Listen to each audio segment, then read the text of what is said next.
Okay, I'm going to do a quick walkthrough of this test paper on thermodynamics.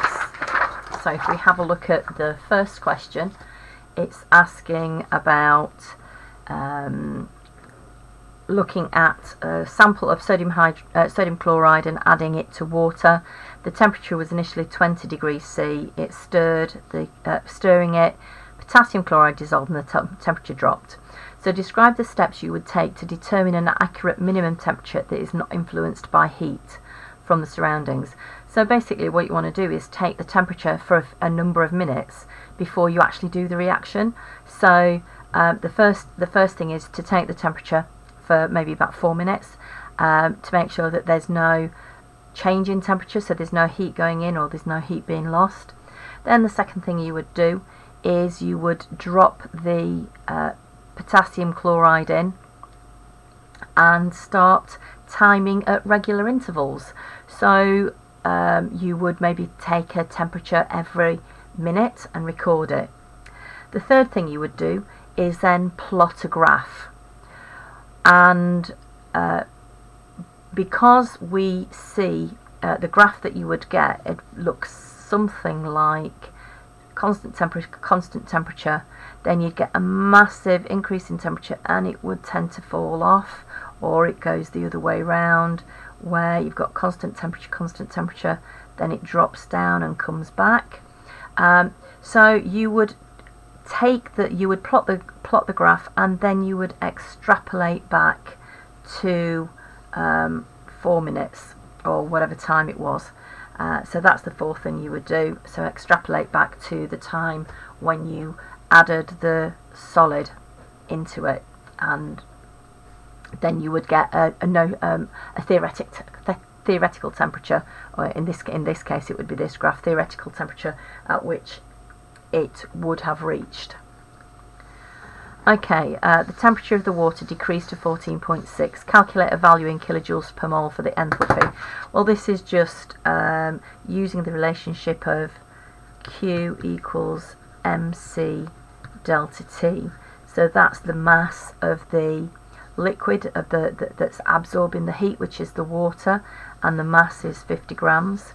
This is the specific heat capacity, which is 4.8, and the change in temperature is this is 14.6, and the initial temperature was 20, so it's the difference between 20 and 14.6 that you would input that in there, and that would give you a value in joules.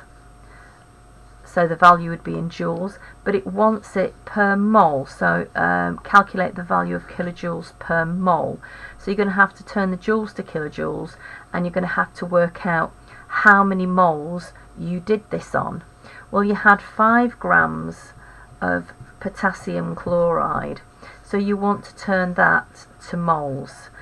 So you work out the molecular mass of this, and then it's grams divided by molecular mass equals moles of KCl. So it's joules per kilogram per mole. You've worked out how many joules you've got there, you've worked out how many moles, so it's Q over M. Remember to turn that joules to kilojoules. Okay, C. The enthalpy of solution of calcium chloride is that. The enthalpies of hydration for calcium ions and chloride ions are that. Calculate the lattice enthalpy. This is these follow all very similar things. You've got an ionic solid, and you're going to do a cycle on it. So you're going to create a ionic solution, so you're going to add water basically and make it a solution, or what you're going to do is you're going to heat it up and make gaseous ions, and then what you're going to do to the gaseous ions, you're going to add water, and you're going to make an ionic solution. So which enthalpies are these? Well, this is the enthalpy of solution, so where you add a solid to a water and you get an ionic solution. Where you've got an ionic solid and you're making ions, this is your lattice dissociation enthalpy, because you're breaking up the lattice and making ions, so lattice dissociation. And here you've got gaseous ions and you're going to create an ionic solution, so you're having to hydrate the ions. So this is the enthalpy of hydration of each separate ion.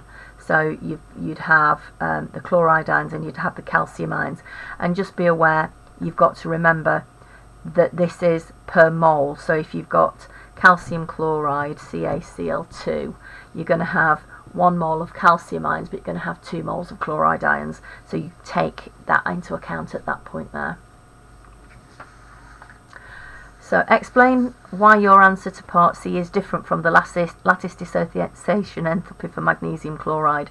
Well, if you look at the periodic table, group 2, magnesium is higher up the periodic table, so it's a smaller ion. So if it has a 2+ ion, it's a smaller ion than the calcium 2+ ion. So it's a much smaller, highly charged ion, and so the forces of attraction are going to be greater with this smaller ion to chloride ions than this large lump of an ion to chloride ions. So that should be your answer here.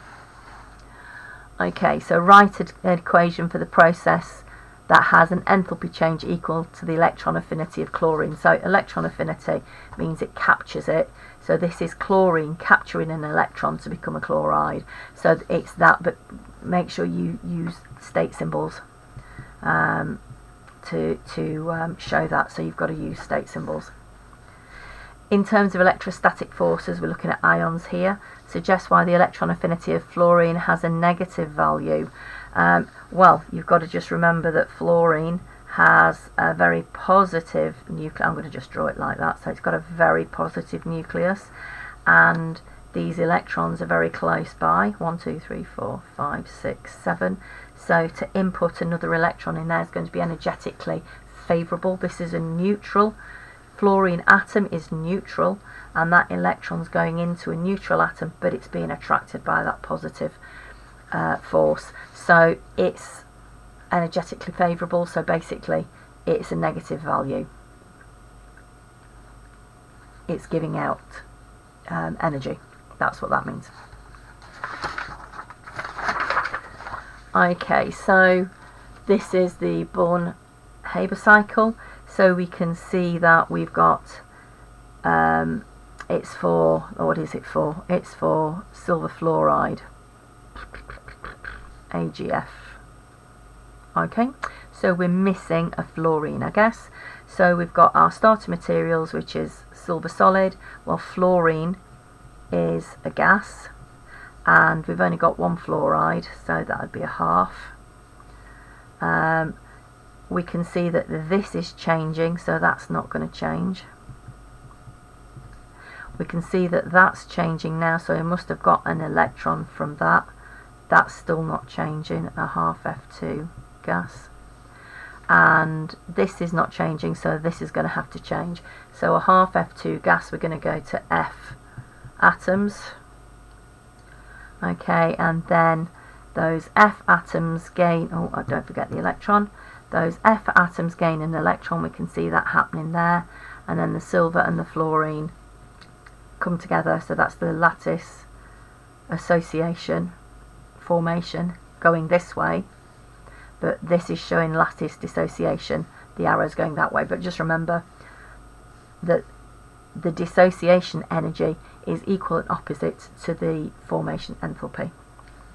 Then all you need to do is to put these values into there, and actually it's not given you that value. All the other values you've got.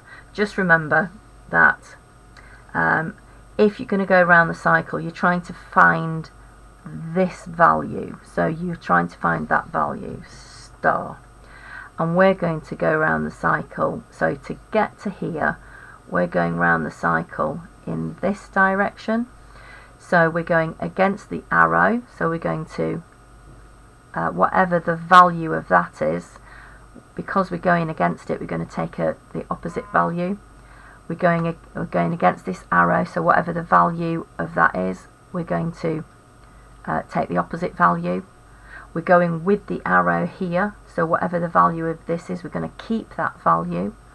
we're going with the arrow here, so whatever the value of that is, we're going to keep that value. So if it's a positive value, we'll keep it positive. If it's negative, we'll keep it negative. We're going against the arrow here, so whatever the value of that is, we're going to take the opposite value. So star equals, and then it's this plus this plus this plus this plus this. But again, just look at the arrows, look at the values. You're going against the arrow, so you're going to take the opposite value as you go round.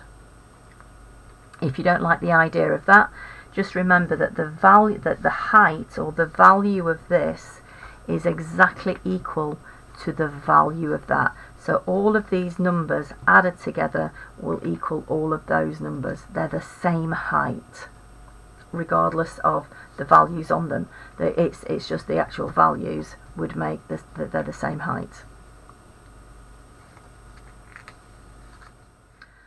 And for this question here, just look at that. Okay, D. The theoretical value for enthalpy can be calculated using a perfect ion model. So the perfect ion model is literally everything's ionic, perfect spheres. There is no distortion in cloud fields, no nothing. This is perfectly ionic. Okay, so it's asking explain why the theoretical value is different from the experimental value. So it's already told you here the theoretical value goes with the perfect ion model. The experimental value obviously doesn't. The experimental value measures those distortions, those bits of covalency, those covalent, slightly more covalent bonds than ionic, because bonding is perfectly ionic to perfectly covalent, and you've got all the things in between. And this experimental value measures that covalency and that bond charge cloud distortion, and the spheres aren't perfectly spherical anymore, they're distorted. So that's the difference, and you can get that. The theoretical enthalpy of lattice dissociation for silver chloride is this. Explain why it's less than the value for silver fluoride. Well, the silver's ions are the same size, but chloride is bigger and fluoride is smaller. What do you know about smaller ions? The attraction is going to be greater than with a bigger ion. Okay.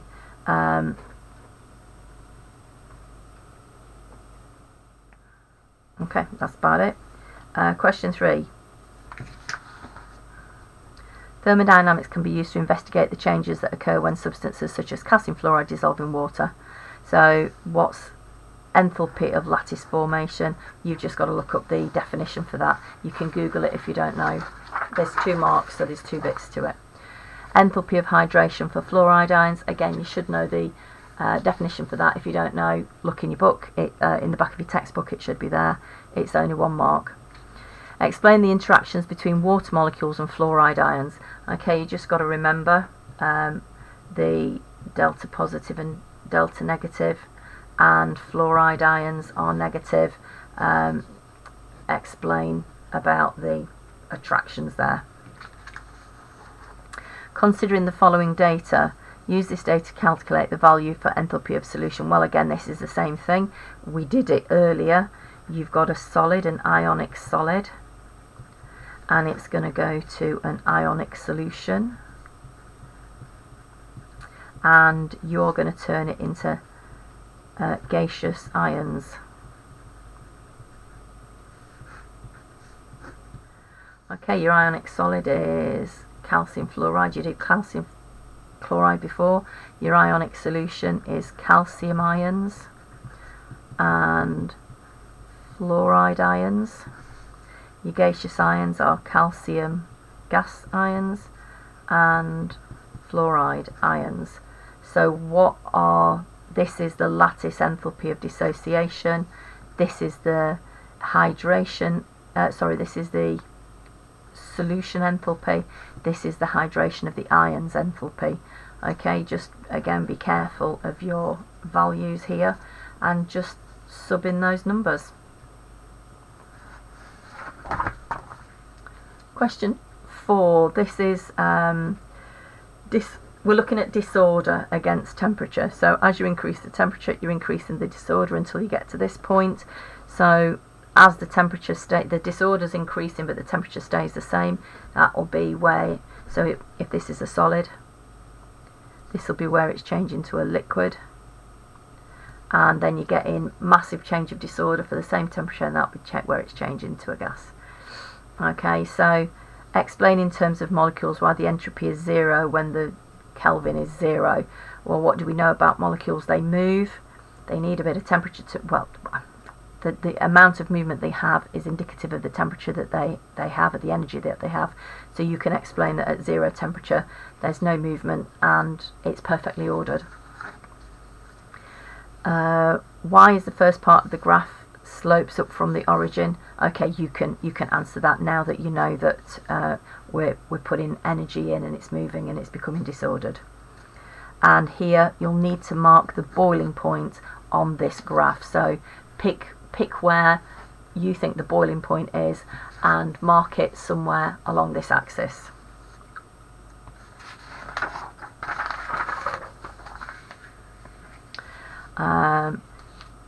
In terms of behaviour, explain why L2 is longer than L1. So going back to here, just remember this is solid to liquid, this is liquid to gas. Okay, why is this longer than this? Just think what's happening. Think of your particle diagram.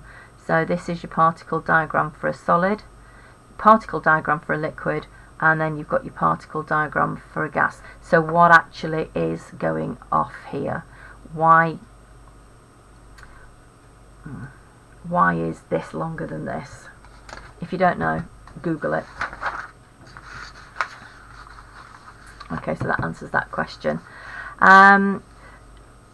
Okay, so this is showing you free energy against time, and it's a straight line graph. It's for some sort of gas phase reaction, maybe something along the lines of liquid to gas.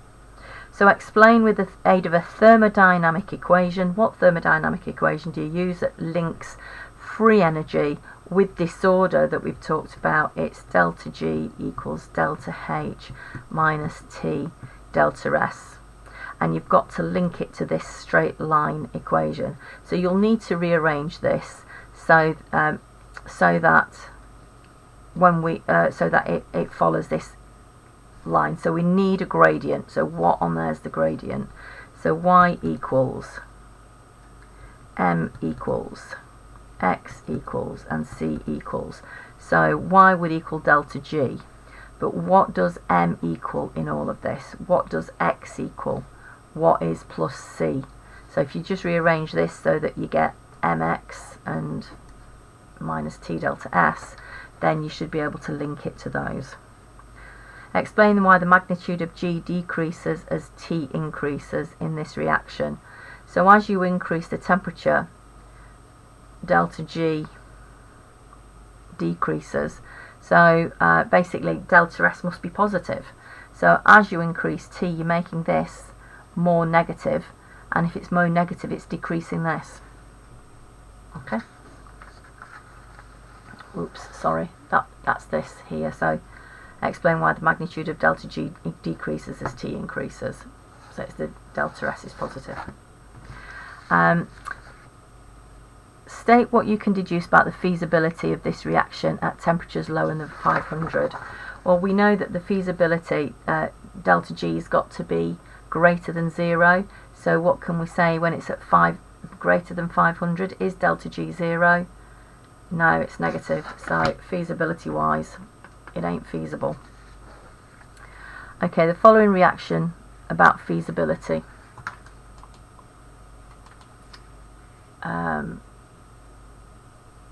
I have just lost, there we go. State what you can deduce about the feasibility of this reaction. We've done that. The following reaction becomes feasible at temperatures above 540. Okay, calculate the entropy change delta S for this reaction. So it's just a matter of putting the delta S's on here. So we know that the delta S for that is 189, the delta S for this is 131, and the delta S for that is a half 205. So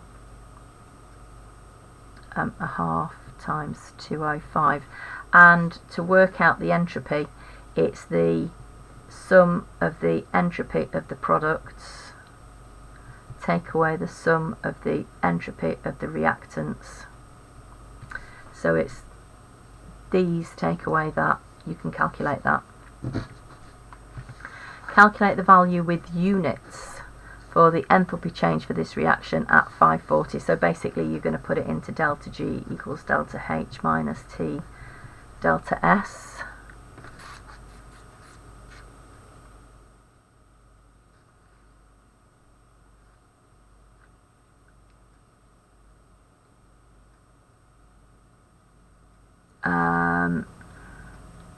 I'm just thinking, is that correct? Let me see.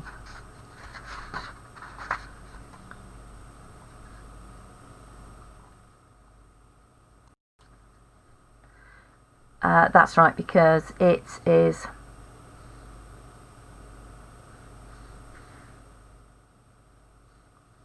a phase. It's not a phase change, but delta G is naught. So delta G is naught because we're looking to see if it's favourable. Yeah, we're looking to see it feasible. It says the following reaction becomes feasible at temperatures above 540, and this is looking at 540, so delta G equals naught. So when we do that, we can just rearrange this and we can substitute the numbers in. We know T is 540. We've worked out our entropy change here, so we can put that in there. If we don't think we've got it, we can use that one. We still get the marks regardless of whether we use this one or this one. We'll still get the marks if it's right. We know T and we know delta H, so we can work out delta H. Okay, so we come on to the multi-choice. Now with these, if you don't know the answer, have a guess, because you might guess right. Don't leave it blank ever, ever, ever. Which one of the following is the most covalent? Basically you want the smallest ion and the smallest positive ion and the biggest negative ion. Because the biggest negative ion, its electron charge cloud will pull over the smallest positive ion. So which has got the most but also you want the smallest positive ion with the greatest charge. Okay, I'm not telling you any more. Question 6, which of the following is there a decrease in entropy? So basically you want to have a look at these state symbols and see, you want a decrease in entropy, so you want something that's going either from a gas to a liquid or from a liquid to a solid. Okay, so just have a look. Is there any of those? If there isn't, then look at the numbers, the moles, and you want the biggest number of moles going to the smallest number of moles. So if you're going from a lot of moles on the left hand side of the equation to less moles on the right hand side of the equation, you are decreasing entropy. Use the information below. Okay, so we've got delta H and delta S, and we've got this information here. The standard enthalpy of formation of steam is interesting. Okay, so we are going one way. Okay, so with this one you're going to have to do a cycle. So I've just rewritten the equation here, and we're going to take the elements to create this. So this is formation of iron oxide, and this is formation of water. So the question wants us the standard enthalpy of formation of steam, which is basically this one here. So that we don't know. This it's given us because it said it's plus 96 kilojoules as delta H, and this, the delta H for this, is minus 822.0. Okay, so we can work out the delta H. So the standard enthalpy of formation of steam. So to get to here is the same as going this way. So delta H, this equals minus 822 plus 96. Okay, so it's minus something.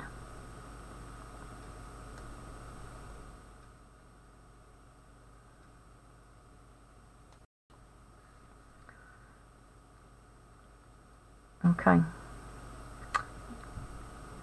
I can see that 822 take away 96, or 822 minus 822 plus 96 is going to give me a negative, very big number.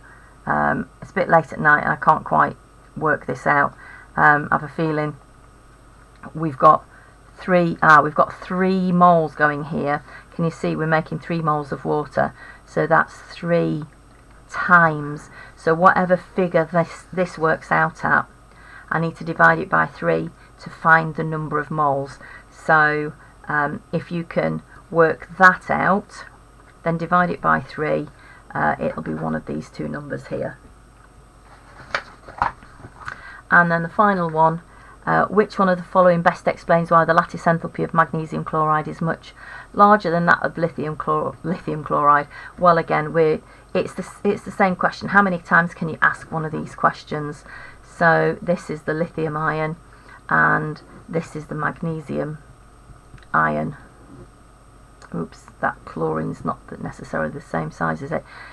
Why the latter of magnesium chloride is much larger than lithium chloride? Well, lithium chloride is 1 Li plus and a Cl minus, whereas magnesium you've got 2 plus and you've got 2 chloride minuses. But this is a very highly charged ion as opposed to singly charged. This is doubly charged.